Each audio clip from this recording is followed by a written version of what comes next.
बच्चों इस वीडियो में हम समझने वाले हैं एल्केन, एल्कीन एंड एल्काइन क्या होते हैं और इनमें बॉन्डिंग किस तरीके से होती है और इनके फार्मूलाज क्या बनेंगे।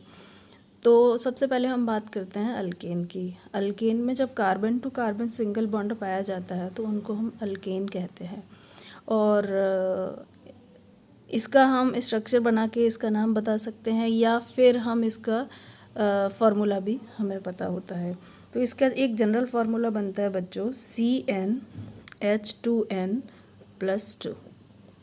ये इसका जनरल फार्मूला होता है, जहाँ पे जो n है ना वो रिप्रेजेंट करता है नंबर ऑफ कार्बन एटम को, है ना, कार्बन एटम्स को रिप्रेजेंट करता है। तो अब n यहाँ पे नंबर ऑफ कार्बन एटम को रिप्रेजेंट कर रहा है। L का मतलब मैंने प्रीवियस वीडियो में आपको बताया था कि नंबर ऑफ कार्बन ही होता है। तो मान लीजिए कि अगर कंपाउंड में एक ही कार्बन है, ठीक है ना, तो अब इसके लिए n का मतलब क्या हो गया 1। 1 कार्बन के लिए हम क्या यूज़ करते हैं मैथ, H2 × 1 + 2। तो अभी कितना हो जाएगा 1 2 + 2 क्या बन जाएगा CH4। अगर 1 कार्बन है तो लिखने की ज़रूरत नहीं है, तो CH4। अब देखिए 1 कार्बन के लिए हम रूट वर्ड क्या यूज़ करते हैं मैथ, है ना। अब सिंगल बॉन्ड ही बनना है तो क्या बोलेंगे, इसको एन लिख देंगे, है ना। हाइड्रोजन ऑलवेज सिंगल बॉन्ड ही बनाता है। अगर हम इसकी स्ट्रक्चर बना के देखें तो ये कार्बन इसमें सिंगल बॉन्ड ही बनाता हुआ दिखाई देगा आपको, ठीक है ना। अब दूसरा एग्जांपल हम ले लेते हैं। नेक्स्ट मान लीजिए कार्बन 2 है तो 2H2 × 2 + 2। अब इसका फार्मूला क्या हो जाएगा CH4 + 2 तो C2H6, है ना। अब 2 कार्बन को हम क्या बोलते हैं, ईथेन कहते हैं, एथ कहते हैं, है ना। अब क्योंकि सिंगल बॉन्ड वाला है तो एन, इसका नाम क्या हो गया ईथेन। अब इसमें देखिए इसकी स्ट्रक्चर आप कैसे बनाओगे। इसमें कार्बन कितने हैं 2 हैं, तो आपने ये 2 कार्बन, क्योंकि carbon to carbon single bond ही पाया जाना है। अब कार्बन मैक्सिमम कितने बॉन्ड बना सकता है 4। तो अब ये वाला कार्बन कितने बॉन्ड बनाएगा हाइड्रोजन के साथ 3, और साथ में ये वाला भी 3 ही बनाने वाला है ना। तो ये ईथेन आप इस तरीके से लिख रहे होते हो, ठीक है। अगर मान लीजिए कार्बन 3 है, H2 × 3 + 2, तो अभी फार्मूला क्या बन जाएगा, सीधे बना दीजिए C3H8, ये फार्मूला बन जाएगा, है ना। अब आप ना इसकी स्ट्रक्चर बनाना चाहो तो क्या करोगे, कार्बन टू कार्बन आपको इसमें क्या करना है, सिंगल बॉन्ड ही बनाना है। तो 3 कार्बन वाले एटम को हम क्या बोलेंगे, कंपाउंड को प्रोप, है ना, क्योंकि सिंगल बॉन्ड ही है तो एन लगा देंगे तो प्रोपेन बन गया। अब आपको क्या करना है कि 1 2 3, है ना। इस ये वाले कार्बन से कितने हाइड्रोजन को अटैच किया जा सकता है 3 को, 1 2 3। इस कार्बन से कितने हाइड्रोजन को अटैच कर सकते हो 2 को, क्योंकि कार्बन को तो सिर्फ 4 बॉन्ड ही बनाने हैं इससे, है ना। ये बन गया। इस स्ट्रक्चर को क्या हम ऐसे भी लिख सकते हैं CH3 CH2 CH3, ये है तो प्रोपेन ही, है ना। तो आप इस तरीके से लिख सकते हो, ठीक है। होप आप लोगों को जो एल्केन वाला पार्ट है वो समझ में आया होगा। बच्चों अब हम बात करते हैं एल्कीन की। एल्कीन, अब इसमें क्या होगा, carbon to carbon double bond पाए जाएंगे। इसके लिए जनरल फार्मूला होता है CnH2n, ये जनरल फार्मूला होता है। n का मतलब क्या है, नंबर ऑफ कार्बन है। तो अब अगर मैं ना C1 लिखूं H2 × 1 तो क्या होगा फार्मूला CH2, है ना। अब देखिए बच्चों कार्बन 4 बॉन्ड बनाता है और हाइड्रोजन सिंगल बॉन्ड ही बनाता है। अब इसमें एक ही कार्बन है, अब आप क्या करोगे, carbon to hydrogen double bond बनाना पड़ेगा तब कार्बन का अपने 4 बॉन्ड बना पाएगा, लेकिन ऐसा कभी पॉसिबल हो ही नहीं सकता क्योंकि हाइड्रोजन कभी भी डबल बॉन्ड नहीं बना सकता। तो फर्स्ट वाला कंपाउंड है, इसको आप क्या बोलोगे मैथ, है ना।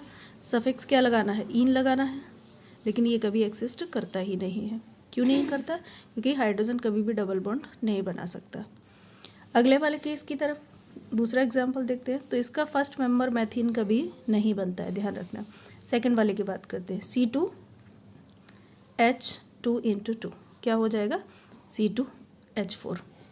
अब इसमें क्या करना है आपको? कार्बन टू कार्बन, ये carbon to carbon double bond आपको बनाना है। तो carbon to carbon double bond आपने लिख दिया है ना।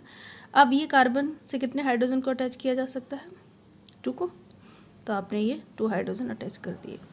इसके केस में भी आपने ये 2 हाइड्रोजन को अटैच कर दिया। अब देख लीजिए C2H4, तो टोटल काउंट कर लीजिए, ये हो जाएगा फार्मूला। और आप इसको ऐसे भी तो लिख सकते हैं CH2 डबल बॉन्ड CH2, है ना। ये किसका फार्मूला है?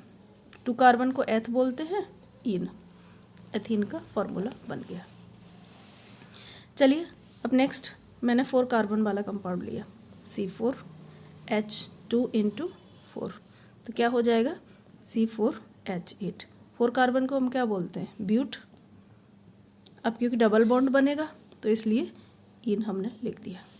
अब किन्हीं भी 2 कार्बन के बीच में हम डबल बॉन्ड लिख सकते हैं, है ना। तो मैंने ये डबल बॉन्ड लिख दिया, ठीक है। अब बाकी का ऐसे लिख दिया। अब इस कार्बन के साथ कितने हाइड्रोजन अटैच कर सकते हो? 2, इसके साथ 1, इसके साथ 2, इसके साथ 3 हाइड्रोजन को अटैच किया जा सकता है, क्योंकि कार्बन को 4 ही बॉन्ड बनाने हैं। अब आगे क्या लिख सकते हैं इसको? CH2 double bond CH bond CH2 CH3, है ना। तो ये आप इस तरीके से, ये भी इसका, ये भी क्या है? ब्यूटीन है। बच्चों अभी हम IUPAC नेम नेक्स्ट वीडियो में समझेंगे, ये पहले लिखना सीख लो आप लोग, ठीक है। चलिए, तो ये तो एल्कीन का केस पूरा होता है। अब हम बात करने वाले हैं एल्काइन की। अब एल्काइन के केस में एल्काइन में क्या होता है? Carbon to carbon triple bond पाया जाता है। किन्हीं भी 2 कार्बन के बीच में अगर ट्रिपल बॉन्ड पाया जा रहा है तो हम उसके लिए सफिक्स आयन का यूज़ करेंगे। एल का मतलब होता है नंबर ऑफ कार्बन। जिस तरीके से एथीन नहीं बनता था, एथीन नहीं बनता है, उसी तरीके से मैथीन नहीं बनता है, ठीक है। मैथीन नहीं बनता, उसी तरीके से मैथाइन का भी फॉर्मेशन नहीं होता। क्यों? क्योंकि इसके केस में भी, क्योंकि कार्बन और हाइड्रोजन एक ही, मैथ में तो एक ही कार्बन होता है और हाइड्रोजन के साथ तो आप ट्रिपल बॉन्ड नहीं बना सकते। अब इसका जनरल फार्मूला क्या बनता है? CnH2n-2, ये इसका जनरल फार्मूला होता है। अब मान लीजिए आपने 1 कार्बन वाला कंपाउंड लिया, C1H2 इंटू 1-2, है ना। तो क्या हो जाएगा? CH हो जाएगा। क्या कार्बन और यहाँ पे तो कुछ भी नहीं होने वाला, है ना, तो ये गलत हो जाएगा, है ना। तो चलिए, तो इस मैथाइन और मैथीन दोनों ही नहीं बनते। सेकेंड वाला, इसका फर्स्ट मेंबर सेकेंड कार्बन से स्टार्ट होता है। तो मान लीजिए कार्बन 2 है और -2, तो अभी क्या बन जाएगा? C2H2, है ना। क्या बनेगा? C2H2। आप इसको क्या बोलोगे? एथाइन। क्या कहोगे? एथाइन। अब क्योंकि इसमें कार्बन टू कार्बन आपको क्या करना है? 3 बॉन्ड बना देना। इस कार्बन से कितने हाइड्रोजन अटैच किए जा सकते हैं? 1। इससे भी कितने? कार्बन का 4 बॉन्ड बन चुके हैं, है ना। तो इसको आप ऐसे भी तो लिख सकते हो, CH ट्रिपल बॉन्ड CH, है ना। ये एथाइन हो गया। अब चलिए, मैं ना पेंट 5 कार्बन वाले कंपाउंड को लिखती हूँ, C5H2 इंटू 5-2, तो कितना हो जाएगा? C5H8। इसको आप पेंट, 5 कार्बन को आप क्या बोलते हो? पेंट कहते हो, है ना। और आयन, पेंटाइन, ठीक है। अब इसमें ना आपको क्या करना है? पहले स्ट्रक्चर को बनाते हैं। आपने ये 5 कार्बन को लिख दिया। किन्हीं भी 2 कार्बन के बीच में ना आप ट्रिपल बॉन्ड बना दीजिए। ये मैंने बना दिया किन्हीं भी 2 कार्बन के बीच में, ठीक है ना। अब ये वाले कार्बन से कितने हाइड्रोजन को अटैच किया जा सकता है? 3 को, तो आपने अटैच कर दिया। इससे कितने हाइड्रोजन को अटैच कर सकते हो? 2। इससे कितने किए जा सकते हैं? कोई भी हाइड्रोजन नहीं, इससे भी नहीं, क्योंकि ऑलरेडी 4 बॉन्ड बन रहे हैं। इससे आप 3 हाइड्रोजन को अटैच कर सकते हो, ठीक है ना। तो ये स्ट्रक्चर बनती दिखेगी आपको। इसको आप CH3C, यहाँ पर triple bond C, CH2 and CH3, इस तरीके से आप इसके स्ट्रक्चर बना सकते हो पेंटाइन के, है ना। तो ये बात हुई एल्काइन की, है ना। तो आपने एल्केन, एल्कीन, एल्काइन ये तीनों पार्ट्स समझ लिए हैं। अब इनकी घर पे बैठ के प्रैक्टिस करिए, मतलब कार्बन नंबर 2 से लेके कार्बन नंबर 10 तक, है ना। एल्कीन एंड एल्काइन के केस में एंड एल्केन के केस में कार्बन नंबर 1 से लेके कार्बन नंबर 10 तक। थैंक यू सो मच बच्चों।